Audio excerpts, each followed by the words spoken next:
Sentiamo quotidianamente un'infinità di consigli, di mistificazioni, di leggende per farci fare un ottimo caffè da una moka.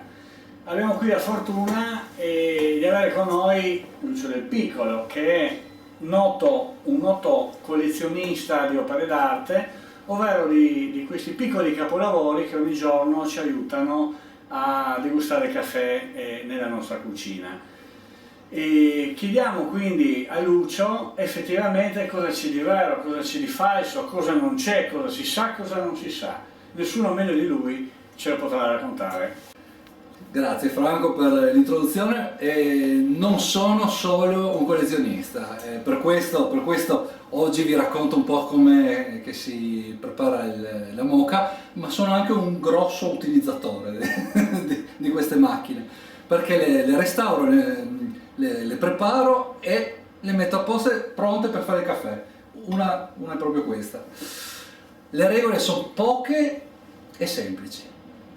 La prima regola è l'acqua deve essere fredda e deve essere inserita nella caldaia fino al livello posto al di sotto della valvola di sicurezza.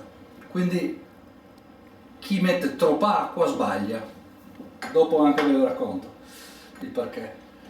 L'altro, la fiamma deve essere moderatamente bassa, oppure se usiamo una piastra elettrica diciamo sul livello medio.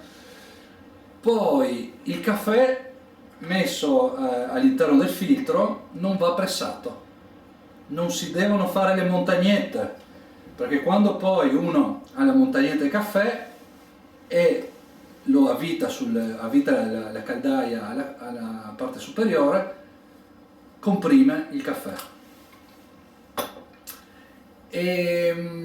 Il borbottio o come gorgoglio, come lo chiamava Franco prima, è una cosa bellissima. La mattina ci svegliamo, siamo completamente rimbambiti dal sonno e questo rumore caratteristico di ogni cucina italiana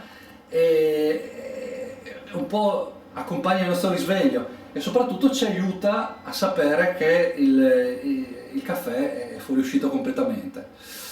Però in realtà, se vogliamo avere un ottimo caffè, noi dovremmo impedire questo borbottio, perché in realtà il vapore, passando attraverso il macinato, fa sì che il caffè diventi un po' più amaro e che abbia un gusto un po' di bruciato. Un po' il discorso che alla fine degli anni 40 c'è stata l'innovazione delle macchine espresso da bar proprio per evitare questa cosa. Allora poi noi magari non ce ne accorgiamo la mattina perché aggiungiamo il latte, però se vogliamo un caffè di qualità, la fiamma va spenta quando il caffè è fuoriuscito quasi a metà, quindi si spegne la fiamma o si rimuove la caffettiera dalla piastra. Dicevi Lucio, l'importanza, quasi a conclusione del processo, del mescolare all'interno. Giusto, perché il primo caffè che esce è estremamente forte, carico, mentre l'ultima parte dell'estrazione è quasi anacquato.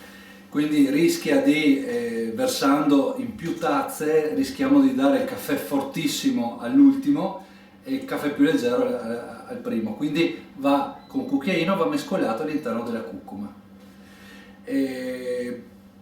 Quindi sì, possiamo vederlo in maniera fantastica, descritto in questo libro. Uno dei tanti libri scritti da te e da tuo fratello, i famosi Bazzara Bros o Brothers, e quindi per esempio